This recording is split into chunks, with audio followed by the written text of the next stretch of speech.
guys, I'm Tiger and I'm going to teach you about C++. This is part 4 to the C++ basics, and if you haven't checked out part 1, part 2, or part 3, make sure you check them out first. I've linked them in the description. Hit that like button if you've learned anything new in this video, and click the subscribe button if you want to see more videos on C++.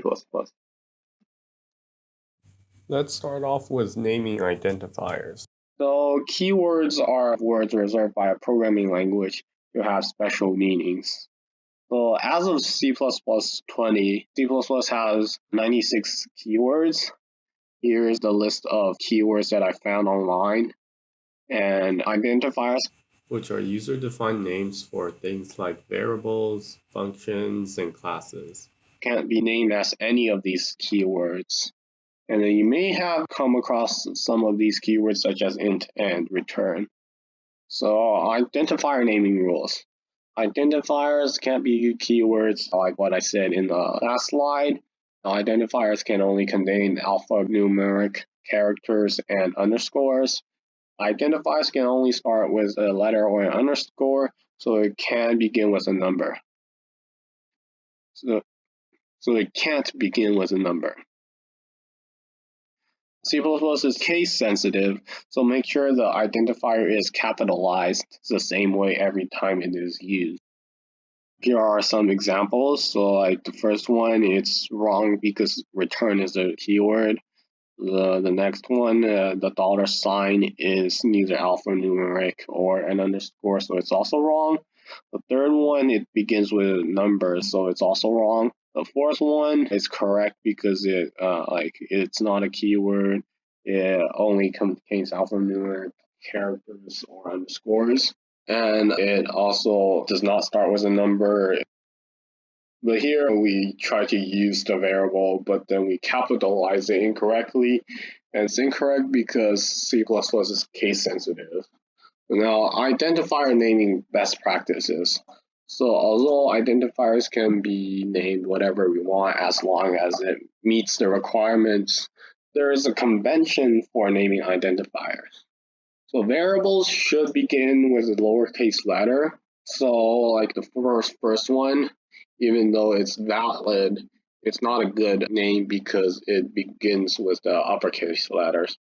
Names of user-defined types begin with a capital letter.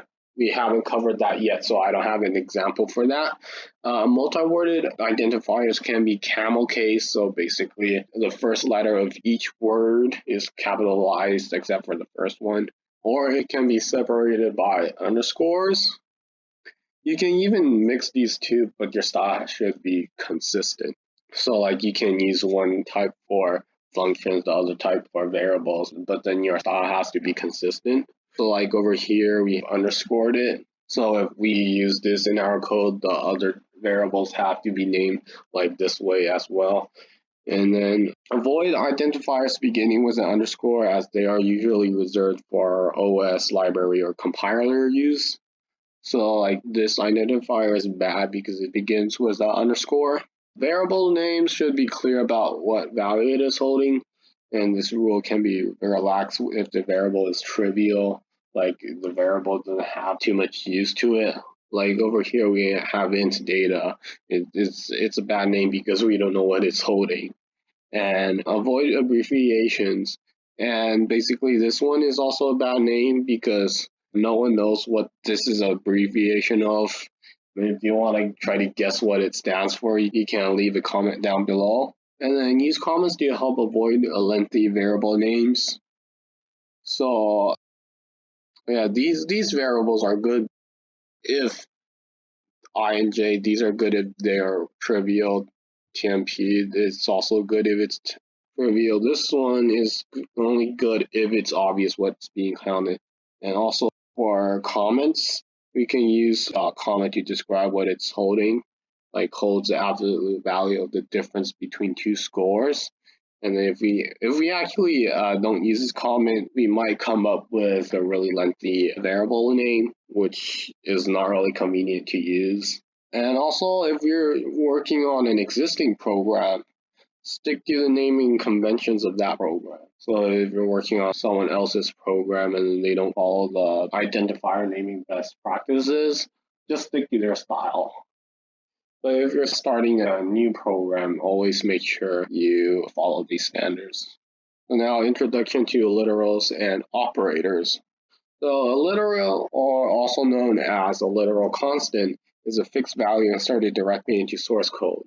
We have already encountered literals in the previous examples, like numbers or this hello world. So both literals and variables have a value and a type, but the value of literals cannot be changed while the value of variables can. So you have 1, 3.14, and hello world. These are all examples of literals. Unlike variables, these values cannot be changed. In mathematics, an operation is a calculation involving 0 or more inputs, known as operands, that produces an output value. The type of operation is denoted by a symbol known as the operator.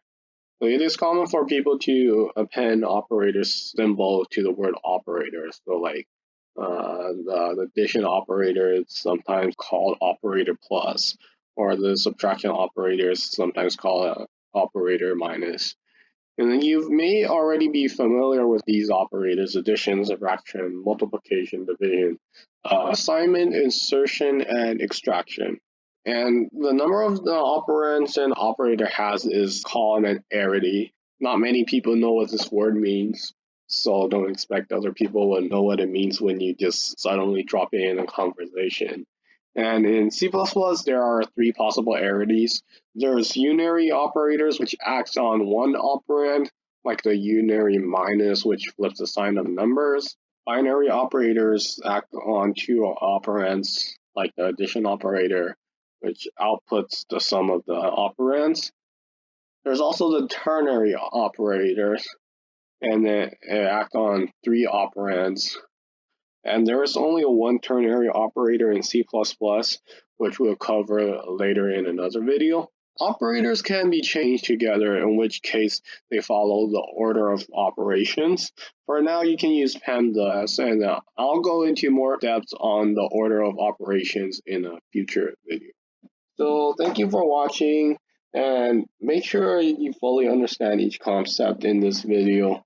If you get stuck, remember to leave a comment about whatever you're stuck on so that someone can help you. I'll see you in the next video. Bye.